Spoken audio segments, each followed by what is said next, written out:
2015, when the Sustainable Development Goals, SDGs, were introduced, one of the main targets was to strengthen the bridge between business and the goals through the private sector. The global goals advocate that companies implement environmentally friendly strategies by integrating social and environmental responsibilities into their core activities. Today, the private sector's role in achieving the SDGs by 2030 is more crucial. Companies like Coca-Cola have, over the years, developed programs and initiatives that indicate that sustainable development is part of their core mandate, and they place premium in making these goals a reality. This informs our focus on the program tonight. Welcome to Nigeria Today. I am your carrier, Clinton.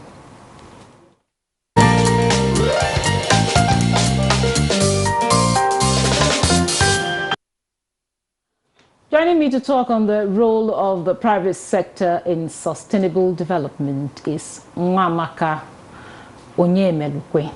She's the Director, Public Affairs, Communications and Sustainability for Coca-Cola Nigeria Limited.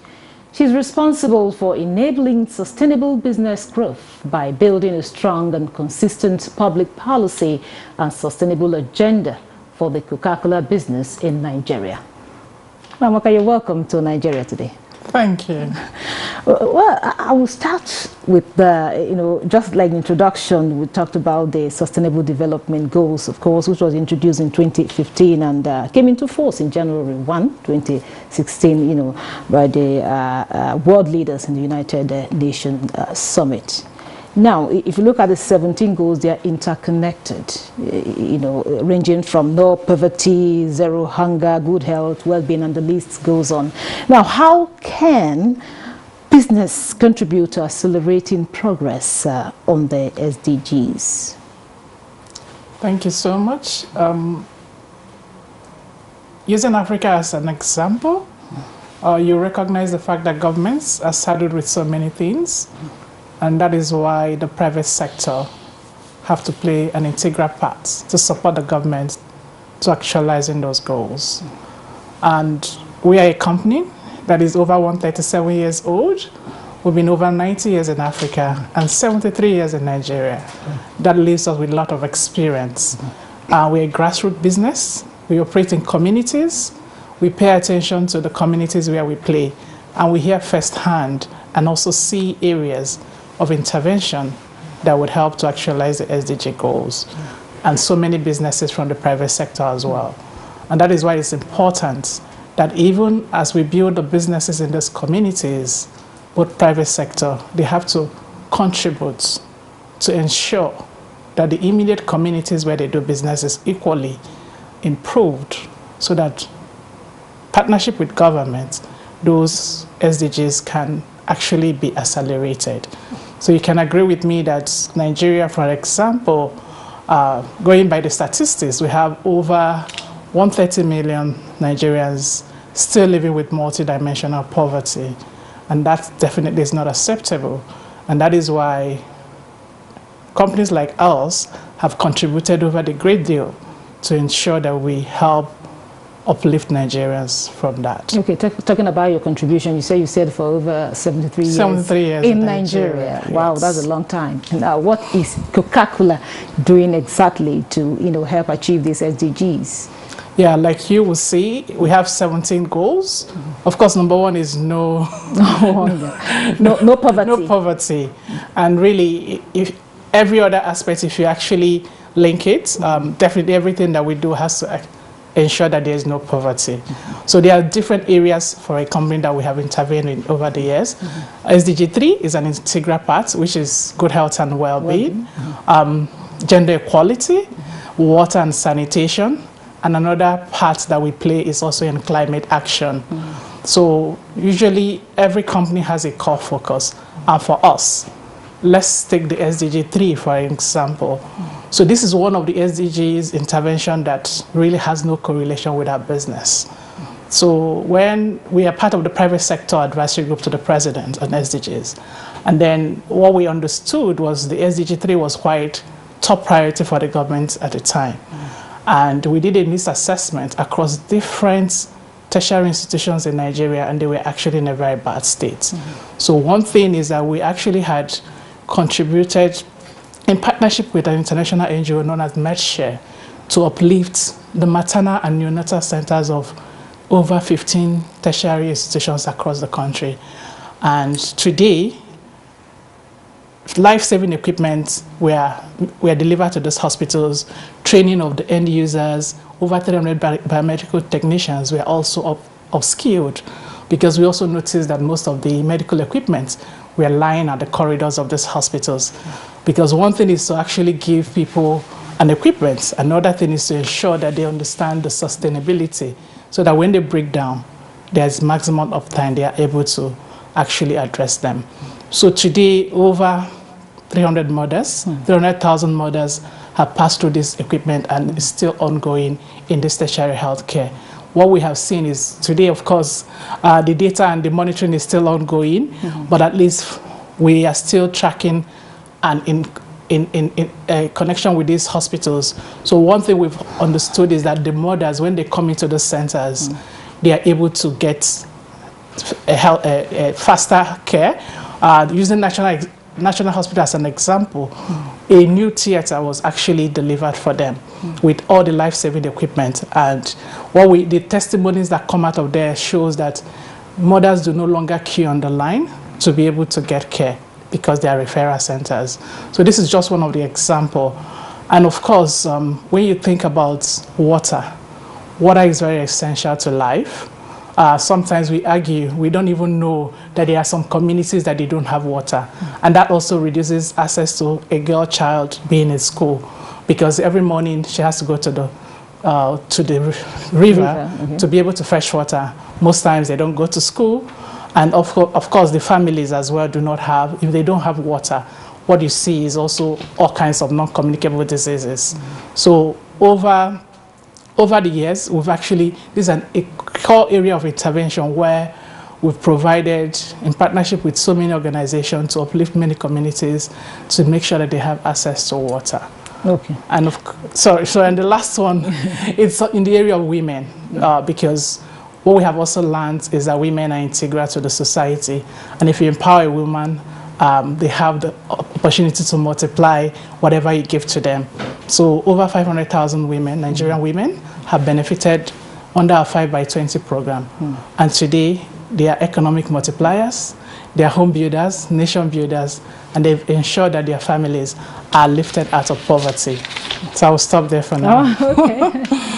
All right, you're talking about the government. You just mentioned that you are part of the advisory committee on SDGs. Now, the present administration rolled out 8-point priority areas, which is, of course, is in alignment with the SDG goals.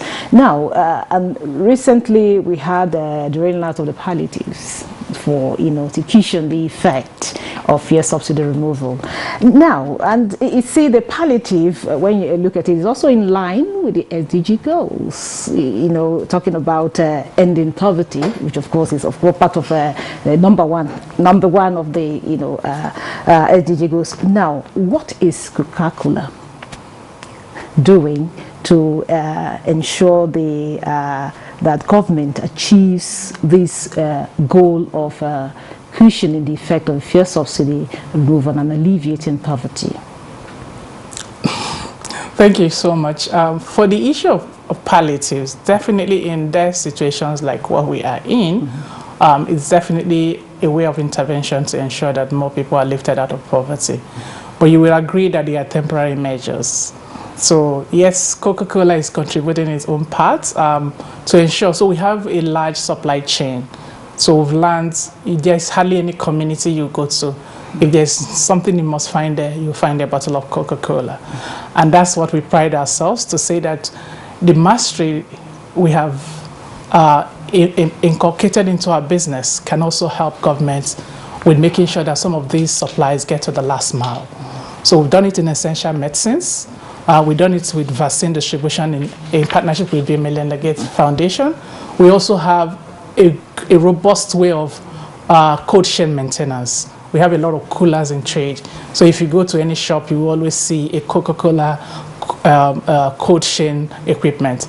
That same expertise we've actually rendered to the primary healthcare system so that vaccines are delivered to the last mile and ensure that they are kept cold so that they are not denatured. So this is the kind of support we are rendering. We are always committed to working with government to ensure that at least a robust logistic chain can help to deliver this palliative up to the last mile. Okay. That's on one hand. And of course, our beverages, we are always willing to, of course, to provide our beverages alongside to make sure that these things happen. But on a more sustainable way, we are also working we truly align with the SDGs of this current government. 1 million jobs need to be created. And I can tell you that today, over 200,000 students, different universities, we are working with different NGOs in digital economy to actually empower over 200,000 youths in the area of digital learning. Because this is one shot where we have learned that we need to be a hub for the world. We have a lot of youths that are not engaged. So if they are able to upskill themselves digitally, they can actually provide service all over the world from Nigeria, and they earn FDI from that. And that is an area of focus, is in line with the government's SDG agenda, and we are already rolling out these programs to ensure that more and more youths get engaged and able to earn a decent living. Okay, now let's come to like the materials you use. Talking about the virgin plastics that you produce. Coca-Cola is one of the highest producers of virgin plastic. How are you helping to reduce toxicity in the environment, caused by the use of these plastics? Great question, really. I just wanted to also correct the notion that we are not the highest producer. One of the highest.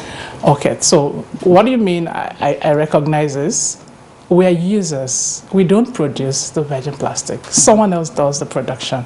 So what we do is that it's a raw material, or it's a packaging material that we buy from the producers to bottle our beverages. So we are one of the highest users. Okay. Now, in 2018, we made an open commitment that we are going to enable the collection and recycling of 100%, equivalent of 100% of all the packaging material we put out there in the markets by 2030. Then, we also made an open commitment that 100% of what we use, the packaging material we use, must be 100% recyclable. In Nigeria, we have achieved, it's 2025, but today, 100% of all the packaging material we use are actually recyclable. You'll see the board move from Sprites, which used to be green, into a clear bottle. That was simply responding to the issue that color plastic are very difficult to recycle. And that's why we removed our iconic green color of Sprites to make it clear, so that the bottles can actually go to recycling plants and be very much recycled. Now, from 2018, this ambition is in the public domain, and we are tracking, and we are actually holding ourselves accountable to make sure that we are aligned with the 2030 goal. So if you look around in Nigeria before 2018, you will notice that a lot of those bottles were in the environment and they're not being collected. Today, yes, significant portion still remains in the environment, but it's a huge space in terms of an emerging job, where you see a lot of people, if you're paying attention now, you see a lot of people actually doing one form of collections and they're earning a living from there. Is it in the desired state? No. But as far back as 2005, the first recycling plant in Nigeria, set up in Lagos, was 1.6 million investment of the Coca-Cola company. Today, they are still recycling plastic to fiber. We've worked with SON. We've set aside also an industry coalition. So one thing is clear, is that the SDG goals can't be achieved in isolation. Both the private sector, the government has to come together. So we championed the coming together, a coalition of all the beverage producers and even food companies, because today the plastic cut across not just beverages, pharmaceuticals, you see cosmetics, everybody, food companies use one form of packaging or the other. So today we have what we call the Food and Beverage Recycling Alliance, which was a coalition that was set up by Coca-Cola. We have over 30 members that have come together to put resources together to finance or probably provide some of grants of subsidy to people within this ecosystem, and then work with government to set up standard. So this has given birth to 2 recycling companies in Nigeria who are needing the feedstock, because if there was no user, then if you collect them, there's nobody to recycle them. So we have 2 full food grade recycling plants in Nigeria. We've enabled over 30 businesses by providing one form of collection equipment or conversion equipment, so that when the plastic are collected, they can be compressed, what we call baling, so that logistics can reduce, so that they can transfer it to the recycling companies. So it's a journey, and I can tell you that Coca-Cola has invested over $5 million in the last 2-3 years within this ecosystem. And then, of course, we have also committed that 50% of our recycling will no longer be virgin by 2030. So we have to use recycled content to make sure that we produce another bottle. So these are some of the things that we're doing in this space. And of course, it's a very tough journey. One critical aspect also is on behavioral change and education. So if you look at every Coke bottle today, you will see, please recycle me. I have to stop you here. Because I know you go on and on. But let's pause here and listen to what Nigerians are saying about the role of the private sector in achieving the Sustainable Development Goals, as put together by Hamidu Ibrahim. Don't go away.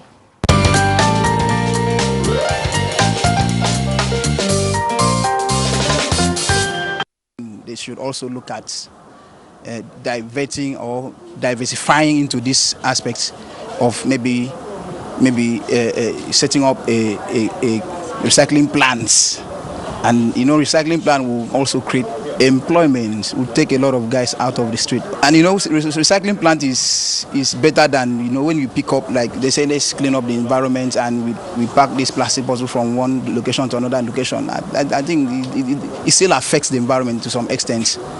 But if we have these plants, maybe 3, 4, 5 in some good locations, these bottles will turn to something useful again. Every shop or every line can have at least a waste bin. Yes, it will go a long way to help. But what I know, the plastic, we have the people where they are calling them is boiler people. Immediately when you throw away the plastic, they will pick it and they will go hide it and sell it to other. I didn't know where they are selling it, but what I know.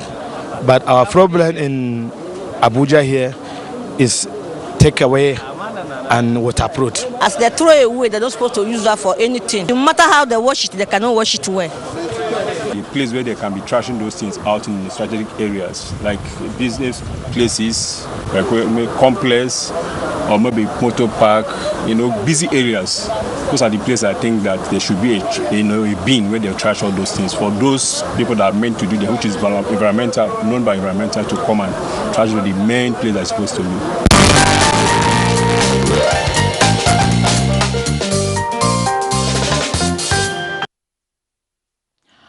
Welcome back. This is still Nigeria Today, and we're looking at the role of the private sector in sustainable development. And my guest is still here with me. Nwamaka Onyemelukwe is still here with me. So you have the reaction of the people there. Some persons really don't understand what recycling is. They feel recycling is when you get the bottle, you wash them, you sell to other people. And so is there a way you encourage people? Because I know these from waste to wealth. It's recycling is very lucrative. Is there any way you encourage people to go into this recycling and doing it the right way, not just doing it the shabby way some of my respondents said there? Definitely. So this is an area that requires a lot of efforts. I would say that the journey has begun, but definitely from the feedback we've seen, you see that people don't also understand when you say recycle me. Like we have our brands We're using our brands to communicate, but it's not enough. So the issue of also providing public infrastructure like the waste bin, segregated bins, so that people can also understand that they need to trash it differently. And most importantly, incentives. So there is no jobs today. People are talking about in terms of the economic. If every household understand that they can make an extra revenue from recycling the bottle, like dropping it off in a recycling center and getting a voucher that probably gives them access to the supermarkets or even a ticket for a bus ride for some modern cities like Lagos, then we believe that people will begin to do it differently. So this is one area that we're going to work on, and I believe that maybe by the next time I'm coming here, we'll see a lot of progress in that area. Okay, let me go back now to the Renew Hope agenda. You know, one of the Renewed Hope agenda, I think the number 6 priority area was to, develop or improve the playing field for all companies to operate. Now, you've been in Nigeria for 73 years. Now, what areas would you say attention should be paid as a matter of urgency to ensure that there is an improved playing ground for companies to operate in the country? I think the very first, it's handling the issue of multiple layered of taxation. So I speak from the manufacturing perspective now. Our partner, Nigerian Bottling Company, it's a manufacturer, and I can tell you that from the local government to the states, even when our trucks transit from one state to the other, the level of tickets that and multiple layers of payments that happen is quite problematic. In fact, at the last count, we got over 53. So this is overburdening the manufacturing sector. And we believe that if there is harmonization in the way the taxes are being collected, because some of them are even non-receipted, but you just have to do it because your trucks are being impounded most times, third-party led, because most of the logistics are done by third-party, but it also affects the business. So this is one area. And then, of course, another critical angle is the issue of security. So over the last 2 years, I can't tell you the number of adoptions that we have to handle and deal with in terms of when goods are moving.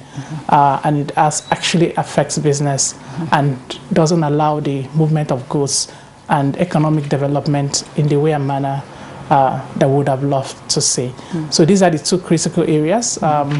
I would just leave it at that. A lot of them is there, but if we can handle the issue of logistics overburdening or in terms of multiple taxations across all boards, and then of course on the issue of security, definitely is going to help, because the security aspect also, I know Chi is a new acquisition of the Coca-Cola business. At the time when CBN was talking about backward integration of milk production, we had set up some local farms in terms of dairy development. Today, most of the cattle rustling, a whole lot of those farms are actually gone, and this actually hampers on accelerating, whether it's backward integration, local sourcing, especially for multinationals. So Chiamaka, in going through your biography, just your brief biography about you, I saw that you've actually received several awards for your work in the sustainable development there. So what can you tell other companies on developing a blueprint to help achieve the SDGs in Nigeria? So my advice really is that for every business have whether a positive or negative externalities, meaning that you must actually pay attention in terms of auditing your business to actually understand the impact it has on the environment, and definitely be proactive in managing them, because at the end of the day, believe me, sustainability is not an extra cost. It is actually cost saving on the long run, and it helps to improve business. It also helps to improve the society, and at the end of the day, we need healthy people to be able to consume whatever product you have. Thank you very much. Thank you so much, Chiamaka. On that note, we end it for today on Nigeria Today, but we must thank Nwamaka Achunike Onyemelu, Director of Public Affairs, Communications and Sustainability for Coca-Cola Nigeria Limited. Thank you so much for your contribution and your time. Thank you.